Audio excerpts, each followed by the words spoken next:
పోటాపోటీగా జరుగుతున్న GHMC elections ప్రక్రియ నేపథ్యంలో మరి ఒక పక్కన టీఆర్ఎస్, ఒక పక్కన బీజేపీ, ఒక పక్కన కాంగ్రెస్ ఎంత పోటాపోటీగా అంటే మేము గెలుస్తాం అన్న విధంగా ర్యాలీల మీద ర్యాలీలు చేస్తూ పోరాడుతున్నారు. అయితే ఫస్ట్ రోజు జరుగుతున్న ఎలక్షన్ ఏ విధంగా జరగబోతుంది, ఎవరు గెలవబోతున్నారు, ఎవరికి ఎన్ని సీట్లు రాబోతున్నాయి, ఈ విషయాలన్నీ మాట్లాడడానికి మనతో పాటు POW సంధ్యక గారు ఉన్నారు.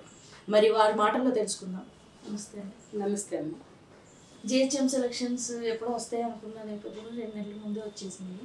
వచ్చిన ప్రక్రియ టీఆర్ఎస్ ఒక పక్కన, బీజేపీ ఒక పక్కన, కాంగ్రెస్ ఒక పక్కన పోటాపోటీగా ఎవరు మేనిఫెస్టో వాళ్ళు చెప్తున్నారు. అయితే దీని ప్రభావం ఏ విధంగా ఉండబోతుంది, ఎవరు ఎక్కువగా గెలవబోతున్నారు? అంటే కేసీఆర్ గారికి కొద్దిగా ముందస్తు ఎన్నికల మీద సెంటిమెంటో నమ్మకం ఉన్నట్టుంది. సరే, సెంటిమెంట్ ఎటు ఉంచినా అంటే అందరూ ప్రిపేర్ అయ్యే లోపల చాలా తక్కువ టైంలో వాళ్ళ ప్రిపరేషన్స్ వాళ్ళు చేసుకుని తక్కువ టైంలో డిక్లేర్ చేస్తే ఎక్కువ లాభం అనుకునేటువంటి ఆలోచన కనిపిస్తుంది. ఎందుకంటే అసెంబ్లీ ఎన్నికల్లో కూడా ఆయన దాదాపు 6 నెలల ముందు నిర్వహించాడు. ఇది కూడా అంతే, 2 నెలల ముందు. దుబ్బాక ఎలక్షన్ రిజల్ట్, ఉప ఎన్నికల రిజల్ట్ని చూసి వాళ్ళు భయపడి తొందరగా ఎలక్షన్స్ డేట్ అనేది అనౌన్స్ చేయడం జరిగింది అనేది అన్నమాట. దాని మీరే బయట చెప్తున్నారు, బీజేపీ వాళ్ళు అంటున్నారు. నాకు అసెంబ్లీ ఎన్నికలప్పుడు కూడా చూసాం కదా, ముందే ప్రకటించుకున్నారు. అంటే అందరూ అన్ని రాజకీయ పార్టీలు సిద్ధమయ్యే లోపలే తాను ప్రిపేర్డ్గా ఉంటారు, అధికారంలో ఉంటారు, పాలకవర్గంగా ఉంటారు. కాబట్టి ఎక్కువ బెనిఫిట్ ఉంటుంది. ఇతరులు సమాయత్తం అయ్యే లోపలే ఎన్నికలు కనుక నిర్వహిస్తే లాభదాయకంగా ఉంటుంది అన్న ఆలోచన కావచ్చు. ఆయనకి సెంటిమెంట్స్ కూడా చాలా ఎక్కువ కాబట్టి ఏదైనా కావచ్చు.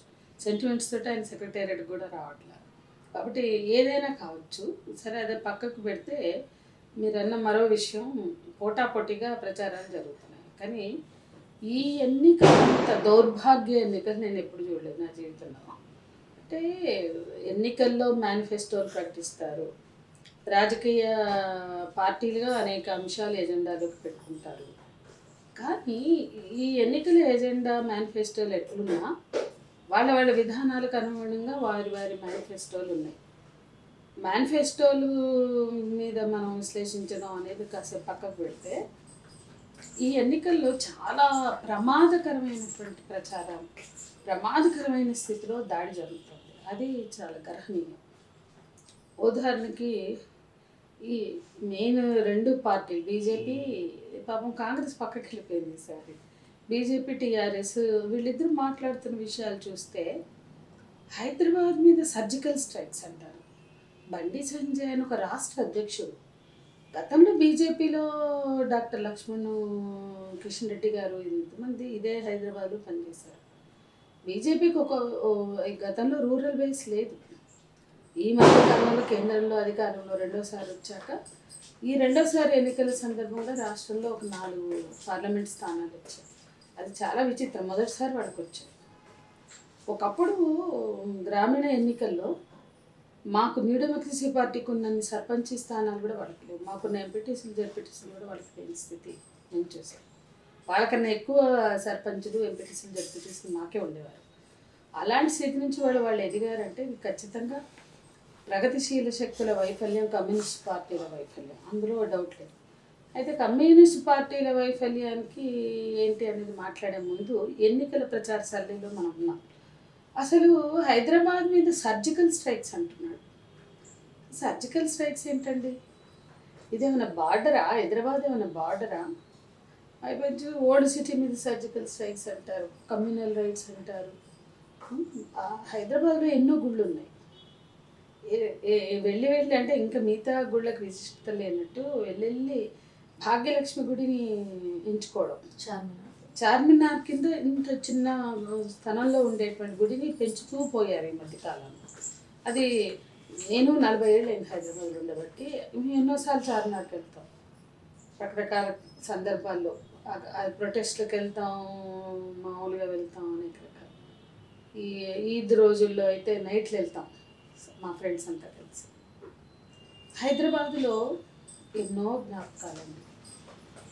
మనం బంజారా హిల్స్ వెళ్తే, జూబ్లీ హిల్స్ వెళ్తే, లేకపోతే ఇంకో ఈ నయా కట్టడాలు, న్యూ సిటీ, నూతన నగరాలు ఉన్న నగరం మన మనదే కాదు, భారతదేశంలో ఎక్కడైనా, ప్రపంచంలో ఎక్కడైనా పురాతన నగరాలకు వెళ్ళినప్పుడే మన సంస్కృతి కనిపిస్తుంది, మనది అనిపిస్తుంది, ఈ దేశం మనది, ఈ సంస్కృతి మనది అనిపిస్తుంది. అట్లా మన హైదరాబాద్లో అటువంటి పురాతన భావం, పురాతన సంస్కృతి కనిపించేది ఈ కట్టడాల్లో. అవి ఏవైనా కావచ్చు, గుళ్ళు కావచ్చు, మసీదులు కావచ్చు, నేనేదో ఇది అది అనట్లా. ఇప్పుడు లక్నో వెళ్తే లక్నోలో ఆ లక్నో సిటీకి వెళ్ళినప్పుడు ఇది మన ఇండియా అనిపిస్తుంది. ఢిల్లీలో కొన్ని ప్రాంతాలు చూసినా అనిపిస్తుంది. అట్లాగే మన హైదరాబాద్లో కూడా ఇది మన హైదరాబాద్ అనిపిస్తుంది. అట్లాగే హైదరాబాద్ తెహజీబ్, గంగా జమున తెహజీబ్ అంటారు. అంటే హైదరాబాద్కి భిన్న మతాల సంస్కృతి ఉంది. ఇక్కడ ఎంత అన్యాయం అంటే గుజరాత్ వాళ్ళు వచ్చి విపరీతంగా చొచ్చుకుని వచ్చేసారు, మార్వాడీలు వచ్చేసారు. హైదరాబాద్ స్టేట్గా ఉన్నప్పుడు కూడా నాందేడు నుంచి మొదలుపెట్టి చుట్టుపక్కల అంటే మహారాష్ట్ర, కర్ణాటక వాళ్ళు కూడా హైదరాబాదు తమ సొంత ప్రాంతంగానే భావించి ఉద్యోగాలు, వ్యాపారాలు చేశారు. అప్పటి నుండి అంటే ఇక్కడే పుట్టి పెరిగిన, ఈ మహానగరంలో పుట్టి పెరిగిన ముస్లిమ్స్ ఏమో పరాయి వాళ్ళు అయిపోతారు. వాళ్ళ మీద సర్జికల్ స్ట్రైక్స్ చేయాలి, కమ్యూనల్ రైట్స్ సృష్టించాలి. నేను అడుగుతున్నాను, ఇప్పుడు ఈ బిల్డింగ్ మా బిల్డింగే తీసుకోండి, అవుట్ ఆఫ్ 44, 38 వాళ్ళే ఉన్నారు నార్త్ ఇండియన్స్. మరి వాళ్ళందరికీ ఈ నగరం చెందుతుంది. కానీ ఇక్కడే పుట్టి పెరిగి ఏళ్ళ సరిపడి శతాబ్దాలుగా ఇక్కడే పుట్టి పెరిగిన వాళ్ళకి ఈ నగరం కాదా? ఎందుకు సృష్టిస్తున్నారు ఈ మత కలహాలు? వాళ్ళ హైదరాబాద్లో ఒక 7 ముస్లిం నియోజకవర్గాలను తమ గ్రిప్లో పెట్టుకోవడానికి ఎంఐఎం మత ఛాందస్యవాదాన్ని ఉపయోగిస్తుంది, మతాన్ని వాడుకుంటుంది.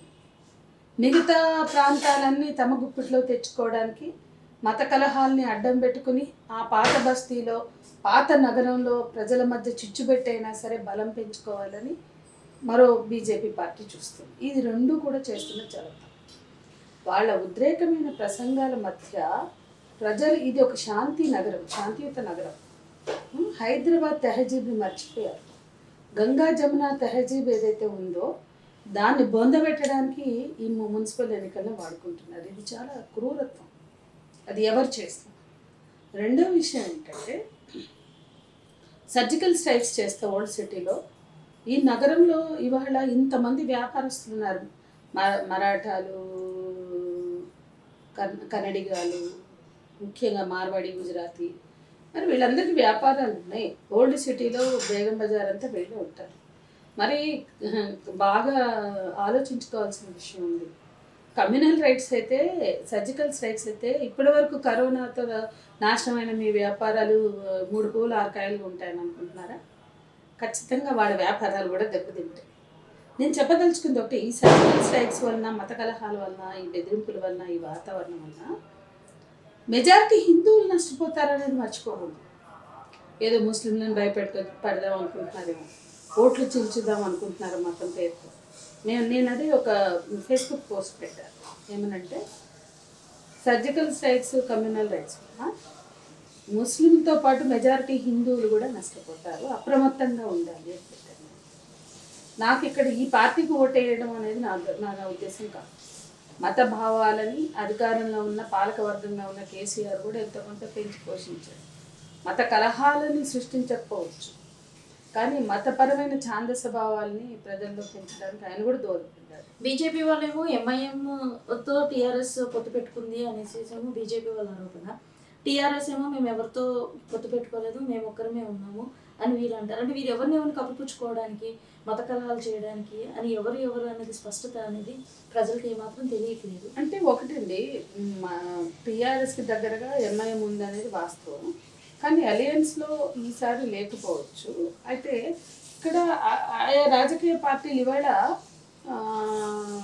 బీహార్లో కానీ, యూపీలో కానీ అనేక చోట్ల బీజేపీ ఎన్ని పార్టీలతోటి అలయన్స్ పెట్టుకోలేదండి.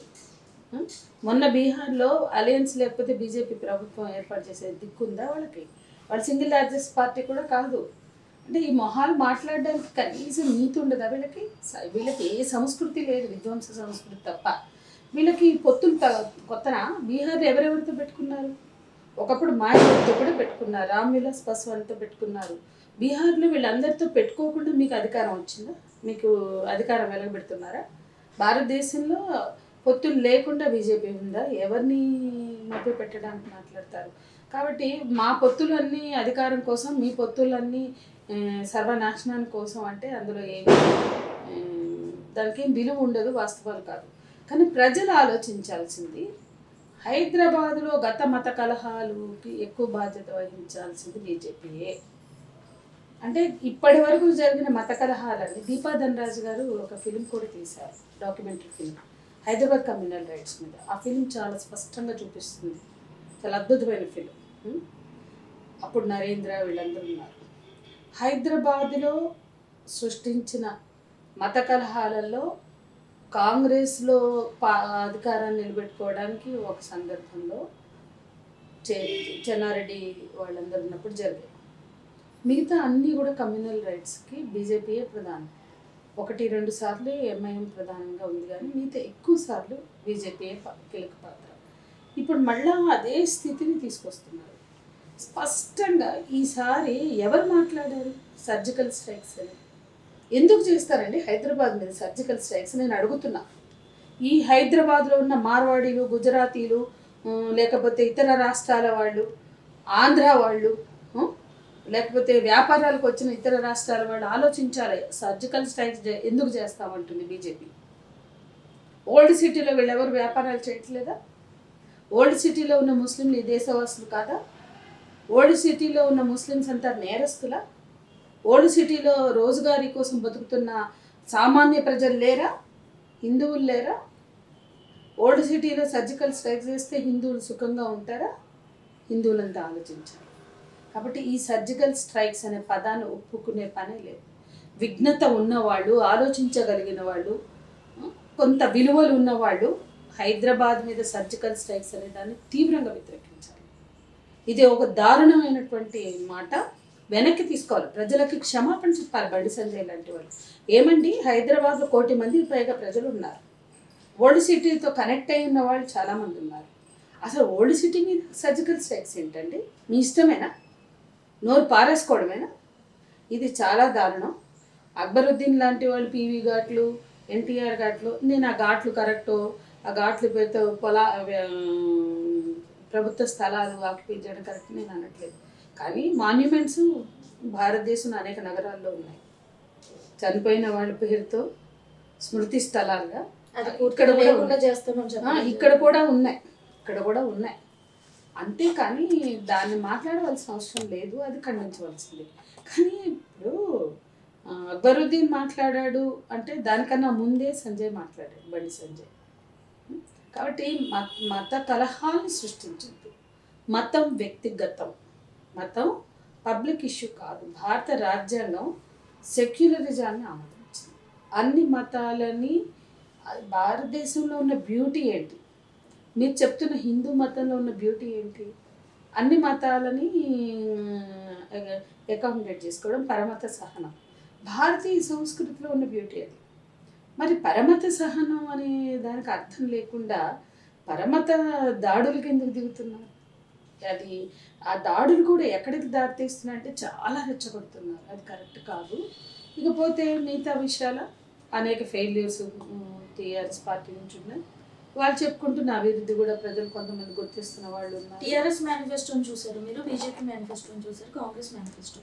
ఇందులో ఉన్న మేనిఫెస్టో ఏది ప్రజలకు ఉపయోగపడే విధంగా ఉంది అంటే అవి కూడానండి ఇష్టం వచ్చినట్టు చెప్తున్నారు. వీళ్ళు 10,000 ఇస్తామంటే బండి సంజయ్ 25,000 ఇస్తారు. బండికి బండి, ఆటోకి ఆటో, బస్సుకు బస్సు. ఇంకొకటి కాంట్రవర్సీగా ఉన్న విషయం ఏంటంటే, మీరు రాంగ్ రూట్ లోకి వెళ్ళినా కానీ పెనాల్టీ కట్టనక్కర్లేదు అని ఒక పెద్ద మనిషి చెప్పడం జరిగింది. అంటే హెల్మెట్ లేకపోయినా, అంటే ప్రజలకి ప్రమాదాలని నివారించడానికి ట్రాఫిక్ రూల్స్ ఎందుకు రూపొందిస్తారండి? ట్రాఫిక్స్ నిబంధనలు పెట్టేదే ప్రజలకి ప్రమాదాలు తగ్గించాలి. కానీ ఆ ప్రమాదాల గురించి, ఆ ప్రమాదాలని హెరాస్మెంట్ లాగా మార్చడం అంటే ఇది కూడా వైలెన్సే నా దృష్టిలో. ఇది కూడా క్రూరమైన ఆలోచనే. ఎందుకంటే ప్రమాదాలని తగ్గించడం కోసం పెట్టిన నిబంధనలని సరళతరం చేస్తామనడం వేరు, వదిలేస్తామని చెప్తున్నాడు ఆయన. అంటే ట్రాఫిక్ ప్రమాదాల కారణమైన అంశాలను పరిగణలోకి తీసుకోకుండా రెచ్చగొడుతున్నారు. అంటే దానికన్నా చలాన్లు ఎక్కువ ఇస్తున్నారు. ప్రతి వయలేషన్కి 1000 రూపాయలు 1200 వేస్తున్నారు.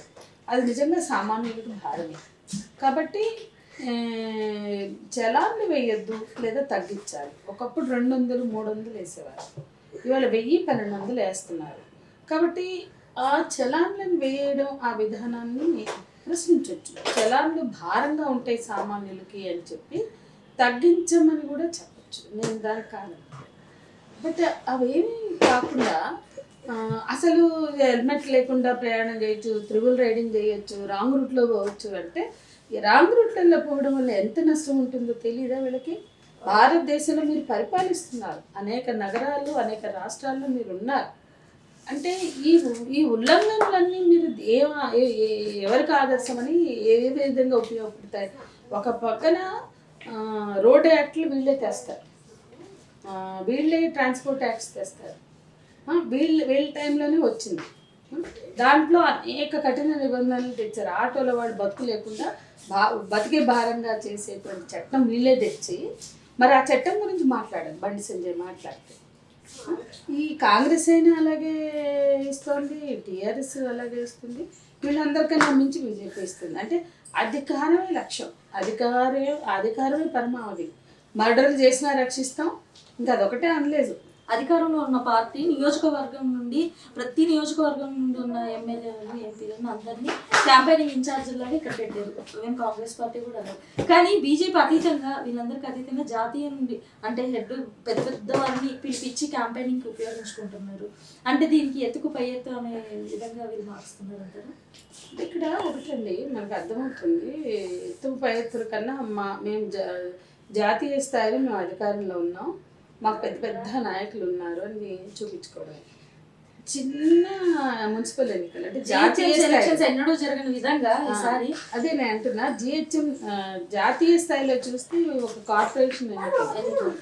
కార్పొరేషన్ ఎన్నికలకి మంత్రులు యోగి, అమిత్ షా, స్మృతి ఇరానీ, నడ్డా ఇంతమంది వస్తున్నారు అంటే వీళ్ళకి జిహెచ్ఎంసీ ఎన్నికలు కాదు, తెలంగాణ మీద పట్టు ముఖ్యం. మొన్న దుబ్బాక ఎన్నికతో బాగా ఛార్జ్ అయ్యారు. కాబట్టి తెలంగాణలో విస్తరించడం కోసం మాత్రమే ఈ ఎత్తుగడలు వేస్తున్నారు అనేది మనకు అర్థమవుతుంది. సరే, అది వాళ్ళ విధానాలు. రాజకీయమే పరమావధిగా ప్రజలని దోపిడీ చేసి సామాన్యుల ప్రయోజనాలు దెబ్బతీసి, సామాన్యుల అభివృద్ధి దెబ్బతీసి ఈరోజు కార్పొరేట్లకి అన్ని రంగాల్ని కట్టబెడుతున్నటువంటి వీళ్ళు ఏ క్రూరమైన ఆలోచన అయినా చేస్తారు. వీళ్ళ సామాన్యులుగా బీజేపీని ప్రశ్నించాల్సిన అవసరం ఉంది. ఎందుకు బిఎస్ఎన్ఎల్ని ప్రైవేటైజ్ చేశారు? ఎందుకు రైల్వేస్ని చేస్తున్నారు? ఎందుకు రక్షణ రంగాన్ని డిఫెన్స్ని ఎఫ్డిఐలు పెడుతున్నారు 90% 80%? ఇవి ప్రశ్నించారు. ఈరోజు 4 కోడ్లు తీసుకొచ్చారు, 44 చట్టాలని 4 కోడ్లలో కుదించి కార్మికుల ప్రయోజనాలను దెబ్బతీస్తున్నారు. 3 బిల్లులు తెచ్చి రైతాంగాన్ని రోడ్డు మీద పడేశారు.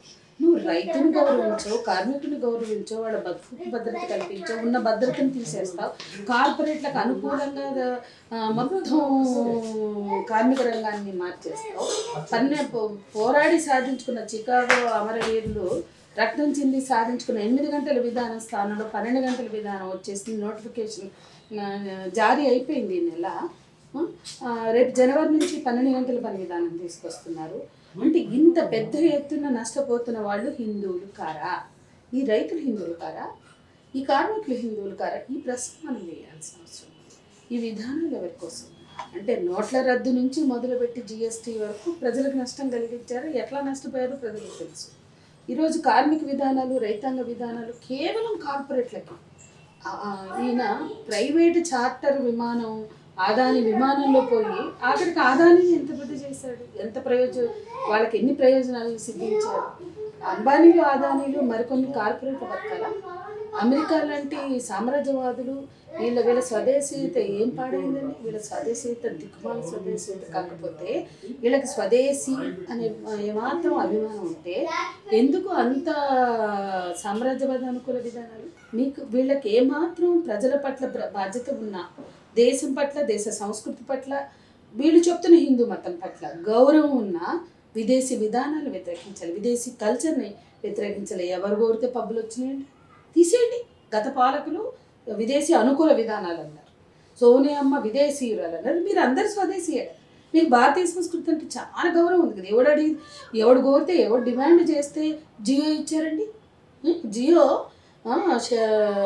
మోడీ గారు నిలబడి నీతా అంబానీకి షేక్ హ్యాండ్ ఇచ్చి ఊపి ఊపి ఊపి ఇనాగ్రేట్ చేశాడు. జియో ఎవరికి ఉపయోగపడుతుందని అదేమన్నా ఈ దేశ ప్రజలు కోరారు? మాకు జియో కావాలని అడిగారు. అదేమన్నా అన్నం పెట్టారా, విద్యనిచ్చారు, ఏంటి అనుకుని ఇచ్చారు? ఇవాళ దాన్ని అలవాటు చేసి ఇవాళ ఎంతమందిని నాశనం చేస్తున్నారు, ఎన్ని బుర్రల్లో విష సంస్కృతిని ఎక్కిస్తున్నారు, పోర్న్ కల్చర్ని ఎక్కిస్తున్నారు. నిజంగా స్వదేశీ కానీ ఏండ్ల అంటే మన దేశానికి 1000 సంవత్సరాల సంస్కృతి ఉంది కదా. ఆ 1000 సంవత్సరాల సంస్కృతి పట్ల మీకున్న గౌరవం ఏంటి? ఎక్కడ చూపిస్తున్నారు? మొత్తం విదేశీ మార్కెట్లను ఓపెన్ చేస్తారు, విదేశీ వస్తువులు వస్తాయి, విదేశీ మార్కెట్ వస్తుంది, విదేశీ అనుకూల విధానాలు ఉంటాయి. ఇవాళ కేవలం పేద ప్రజల మీద మీ ప్రతాపం చూపించడానికి స్వదేశీయా? ఏది స్వదేశీ చెప్పండి నాకు. కాబట్టి ఈ దేశంలో మెజారిటీ ప్రజలు, సామాన్య ప్రజలు హిందువులు. వాళ్ళ బ్రతుకుకు మీ గ్యారంటీ ఏంటి? మీరు ఇచ్చే బిచ్చాలు కాదు, మీరు పెట్టే భిక్షలు కాదు. నిజంగా వాళ్ళ ఆత్మగౌరవంతో వాళ్ళ ఉపాధి భద్రత ఉందా, వాళ్ళ ఉద్యోగ భద్రత ఉందా? ఇవేమీ మాట్లాడకుండా మున్సిపల్ ఎన్నికలను వేరు చేయడానికి వీల్లేదండి. ఖచ్చితంగా ఎవరు అమిత్ షా వచ్చినా, స్మృతి ఇరానీ వచ్చినా, నడ్డా వచ్చినా, లేకపోతే ఇంకెవరు వచ్చినా, యోగి వచ్చినా ప్రజలు ఆలోచించవలసింది ఈ ఈ హైడ్రామాలు, హంగామాలు, ఈ పవర్ ఎక్సైజులు, ఈ షో బిజినెస్ కాదు. నిజంగా హైదరాబాద్ ప్రజలకి ఒక సంస్కృతి ఉంది, అది హైదరాబాద్ తెహజీబ్, గంగా జమున తెహజీబ్. దాన్ని కాపాడుకోండి. హైదరాబాద్లో సామాన్యులు ప్రశాంతంగా బతకాలి. సామాన్యులు, మధ్యతరగతి, ఎగువ తరగతి, సంపన్న వర్గాలు అందరూ కూడా పీస్ఫుల్గా బ్రతకాలి. అట్లా ప్రశాంతంగా బ్రతకడానికి కావాల్సిన హైదరాబాదు, ఆ హైదరాబాద్ ఎవరి నుండి వస్తుందో ఆలోచించాలి, ఆలోచించి ఓట్లేయాలనేది నాకు. ప్రజలు గొంతుక, నేను ప్రశ్నించే గొంతుక అని చెప్పుకునే రేవంత్ రెడ్డి గారు, ఎంపీ రేవంత్ రెడ్డి గారు చాలా క్యాంపెయినింగ్లో నేను మీ పక్షంగా ఉంటానని చెప్పారు. ఉన్నట్టుండి పరిస్థితులన్నీ తారుమారైపోయినాయి. ఎలక్షన్ క్యాంపెయినింగ్లో పరిస్థితులన్నీ తారుమారైపోయినాయి. అంటే ఇప్పుడు కాంగ్రెస్ని, బీజేపీని, టీఆర్ఎస్ని, ఈ 3 విషయాల్లో ప్రజలకి ఏ పరిపాలనలో సుఖంగా ఉంటారు అంటే అనుకున్నంతగా కాకపోయినా ఏ విధంగా వాళ్ళు నెమ్మదిగా ఉంటారు అంటే వ్యక్తుల పట్ల అభిమానాలు ఉంటాయండి. ఎందుకంటే వాళ్ళు హీరోలాగా ఫైట్ చేస్తారు. కానీ ఆ హీరోలు ఇప్పుడు పవన్ కళ్యాణ్ ఉన్నాడు, పెద్ద హీరోలాగా మాట్లాడతాడు, చేగు వేర పెట్టుకుంటాడు. చేగు వేర సామ్రాజ్యవాదానికి ఎప్పుడూ కూడా తల వంచరు. ఇవాళ అపర సామ్రాజ్యవాది. అక్కడ మొన్నటిదాకా మనం చూసాం, అక్కడ ట్రంప్ ఉంటే ఇక్కడ మోడీ బీజేపీకి సపోర్ట్ చేస్తాడు ఎన్నికలు వస్తే. ఇంకా నీ జాతీయ భావాలు ఏంటి, దేశభక్తి ఏంటి, బతికట్ట దేశభక్తి ఏమన్నా ఉందా? బీజేపీకి సపోర్ట్ చేసిన పవన్ కళ్యాణ్ వీళ్ళ ఆయన దేశభక్తుడని అని చెప్పుకుంటే సరిపోతుందా? చేగువేరా అంటే వీళ్ళకి షో, ఫ్యాషన్. చేగువేరా మాట్లాడితే ఫ్యాషన్, ఇంకెవరి గురించి మాట్లాడితే ఫ్యాషన్. ఫ్యాషన్ కాదండి. విప్లవం ఎప్పుడు ఫ్యాషన్ కాదు, అట్లాగే దేశభక్తి ఎప్పుడు ఫ్యాషన్ కాదు. ప్రజల విముక్తి అంతకన్నా కాదు. నిజంగా ప్రజల విముక్తికి కోరుకునే వాళ్ళ ఆచరణ కూడా దానికి అనుగుణంగానే ఉండాలి. రేవంత్ అయినా మరెవరైనా వాళ్ళు ప్రజల సమస్యల్ని వాయిస్ చేసినప్పుడు ప్రజలు ప్రేమిస్తారు. కానీ ప్రజా పీడకులు, ప్రజా కంటకులు ఇవాళ అధికారంలో ఉండొచ్చు, వాళ్ళ బలం పెరగచ్చు, నేను దాని గురించి అంటున్నా. ఇవాళ కాకపోతే రేపైన ప్రజలకి పీడకులు ఎవరో అర్థమవుతుంది. సో ఆ పీడకుల పక్షాన ఉన్నవాడు రాజకీయ నాయకుడు ఏమనుకుంటాడంటే, నేను అంత దూరం ఎందుకు ఆలోచించాలి, నాకు ఇమీడియట్గా అధికారం. ఇవాళ మాకు తెలిసిన ఎంతో మంచి వ్యక్తులు కూడా ఇవాళ వెళ్ళారు బీజేపీలోకి. అంటే అధికారం అనేది అనుభవించడానికే అనుకుంటారు. అలాగే టీఆర్ఎస్లో వెళ్ళారు. టీఆర్ఎస్ అధికారంలో ఉన్నప్పుడు ఎవరిని కలవకుండా ఫామ్ హౌస్లో కూర్చుని ప్రజలకి కనపడకుండా ఆ సీఎం కేసీఆర్ ఆఖరికి ధర్నా చౌక్ కూడా లేకుండా చేసి వాళ్ళు చేసిన విధానాలు కూడా అంతే కదా. ధర్నా చౌక్ ఎత్తేసిన రోజు ప్రొఫెసర్ హరగోపాల్, చుక్కా రామయ్య లాంటి పెద్దలు మాట్లాడారు, మీరు ధర్నా చౌక్ ఎత్తేస్తున్నారు, ప్రజాస్వామ్యంలో ప్రజల గొంతుకు వినిపించకుండా చేస్తే, ప్రజా ఉద్యమాన్ని కనపడకుండా చేస్తే పెరిగేది మతతత్వమే, అది మీ కుర్చీ కిందకు కూడా వస్తుంది అని చెప్పి వాళ్ళిద్దరూ ఆ రోజు మాట్లాడారు. నేనున్నాను ధర్నా చౌక్ ఎత్తేసిన మీటింగ్లో. వీళ్ళిద్దరు పెద్ద మనుషులు ఇద్దరు మాట్లాడారు, పేపర్లలో కూడా వచ్చింది. అంటే ప్రజాస్వామ్యం నలిపేస్తే, ప్రజల గొంతుకుని చిదిమేస్తే, ప్రజల తరఫున మాట్లాడే వాళ్ళని ఎక్కడ కనపడకుండా తొక్కి, ఎక్కడ కనపడకూడదు, వాళ్ళు టీవీల్లో కూడా రాకూడదు. టీవీల్లోకి వస్తే కూడా టీవీల యాజమాన్యాన్ని వేధిస్తారు వాళ్ళు, ఎందుకు వాళ్ళని పిలిచారు. అందరు గొంతులు నొక్కేస్తే లెఫ్ట్ని అణిచేశారు, ప్రజాస్వామ్య గొంతులు తొక్కేశారు. పెరిగేది మతతత్వం కాకపోతే మరేంటి? కాబట్టి నిరంకుశ విధానాలతో ఫ్యాసిజాన్ని నమ్మి మతతత్వంతో నడుస్తున్న పాలకవర్గ పార్టీలు ఇవాళ మీరు వాటి నుండి మేము చాలా నష్టపోతున్నామని ఇవాళ బాధపడితే ఇలా, దానికి ఎవరు ఊతం ఇచ్చారు, దానికి ఎవరు దోహదపడ్డారు, ఇవన్నీ కూడా చర్చించవలసిన విషయాలే. సరే, ఏది ఏమైనా ఒక తీవ్రమైన మతతత్వాన్ని రుద్దేటువంటి మత కలహాలు, మత తత్వం నుంచి దాటి మత కలహాలు మాట్లాడుతున్నారు. కాబట్టి మత కలహాలు మాత్రం ఎవరు కూడా యాక్సెప్ట్ చేయడానికి వీల్లేదు. అది నేను స్పష్టంగా చెప్పదలుచుకున్నాను. అదే సమయంలో మీరు కూడా నియంతృత్వంగా ఎందుకున్నారు? మీరు కూడా ప్రజలకు అందుబాటులో ఎందుకు లేరు? ఇవాళ పాలన అంటే అవినీతితో కూరుకుపోయి జవాబుదారీతనం లేకుండా పేదవాళ్ళకి పాలన దక్కకుండా చేసినటువంటి వీటన్నిటికీ కూడా జవాబు చెప్పుకోవాలి, మూల్యం చెల్లించాల్సిన అవసరం ఉందని. ఇప్పుడు ఎవరు అత్యధికమైన మెజారిటీతో గెలవబోతున్నారని మీ అవగాహన ప్రకారం? అంటే ఇప్పుడున్న స్థితిలో సిట్టింగ్లో ఉన్న టీఆర్ఎస్ రావచ్చు, కానీ సీట్లు తగ్గొచ్చు అనేది అనిపిస్తుంది ప్రస్తుతానికైతే. ఈ 24 అవర్స్లో కూడా ట్రెండ్ ఎటైనా మారచ్చు. ఎప్పుడు ప్రజల పక్షాన ఉంటే సంధ్యాక్క గారు మరి ప్రజలకి ఏం చెప్పబోతున్నారు? ప్రజల నాడి ఏ విధంగా ఉంది, దానికి మీరు ఏం చెప్పబోతున్నారు? నేను ప్రజల నాడి అంటే ఇప్పుడు మీరు అడిగితే ఎవరు వస్తారంటే వీళ్ళకి తగ్గొచ్చు, వీళ్ళే ఉండొచ్చు అన్నాను. ఎంఐఎం సీట్లు ఎంఐఎం తెచ్చుకోవచ్చు అన్నాను. ఇది ఉన్న వాస్తవికతను మాట్లాడుతున్నా. కొంత బీజేపీకి పెరుగుతాయి అనేది కూడా చెప్తున్నా. నా అభిప్రాయంగా మాట్లాడితే ఖచ్చితంగా ప్రజలు ఈ దోపిడీదారులు, ప్రజా వ్యతిరేక విధానాలు అనుసరిస్తున్న పాలకవర్గ పార్టీలను ఓడించాలి. ఈ పార్టీలు ఏవి కూడా ప్రజల క్షేమాన్ని కోరుకునే కాదు, ప్రజల హక్కుల్ని పరిరక్షించే కాదు. కానీ వీళ్ళ ప్రజలకి అంత సుదీర్ఘ ఆలోచనలు లేవు. అంటే ప్రజల్ని నేను తక్కువ చేయట్లా, కానీ మన పాలక వర్గాలు, మన రాజకీయ పార్టీలు ప్రజల్ని బాగా కనెక్ట్ చేసేసారు. ఎవరు డబ్బులు ఇస్తే వాళ్ళకి ఓటేయాలి, డబ్బులు తీసుకున్నందుకు కృతజ్ఞత చూపించారా ఓట్లు వేయడం ద్వారా అనే దానికి వచ్చారు. లేకపోతే మాకు యాక్సెస్ ఉన్న నాయకులు అనేది కూడా కొంతమంది చూసుకోవచ్చు. మున్సిపల్ ఎన్నికలు కాబట్టి కార్పొరేటర్, ఎవరు అందుబాటులో ఉండే కార్పొరేటర్ అనేది కూడా చూస్తారు. సరే, కార్పొరేషన్ ఎన్నికలే రాజకీయ పార్టీల విధానాలకు పూర్తిగా అద్దం పట్టేవి కాదు. కానీ ఈసారి వాళ్ళ విధానాలకు భిన్నంగా ఒక ఘర్షణను సృష్టించేటువంటి దానికి కూడా తెగబడ్డారు. అది మాత్రం ప్రమాదకరం అని నేను చెప్తున్నాను. అదే సమయంలో ఇప్పుడు మనం మాట్లాడుకుంటున్న పార్టీలు ప్రజలకి పెద్ద ప్రయోజనాన్ని చేకూరుస్తాయా అంటే ఆ చేసినటువంటి చరిత్ర వాళ్ళకేం లేదు. ప్రజలు బాగా చైతన్యవంతులే ఆలోచిస్తే తప్ప అది సాధ్యం కాదు. మనం కోరుకున్నవి, మన ఊహాజనితమైనవి లేదా మనం అర్థం చేసుకున్నవి, మన చైతన్యంతో, మన దృక్పథంతో చూసేవి, అవి ప్రజల్లోకి తీసుకెళ్ళడంలో మన వైఫల్యం వల్ల కూడా ఇవన్నీ కొనసాగుతున్నాయని నేను భావిస్తాను. చాలా చక్కటి విషయాలు ఓటింగ్ కోసం, ఎలక్షన్ ప్రక్రియ కోసం చెప్పారు. అందుకు చాలా థ్యాంక్ యూ మీకు. మరి చూశారు కదా, ఎలక్షన్స్ 1వ తారీఖున జరగబోతున్నాయి జిహెచ్ఎంసీ ఎలక్షన్స్. ఈ ప్రక్రియలో పోటాపోటీగా జరుగుతున్న వీటిలో మీ ఓటు హక్కును వినియోగించుకోండి. అది ఓటు హక్కు వినియోగించుకునే ముందు మీరు జాగ్రత్తగా ఆలోచించి సరి అయిన కార్పొరేటర్ని ఎన్నుకోవాలని మా కేటన్ న్యూస్ మిమ్మల్ని కోరుతుంది. మరిన్ని అప్డేట్స్ కొరకు చూస్తూనే ఉండండి కేటన్ న్యూస్.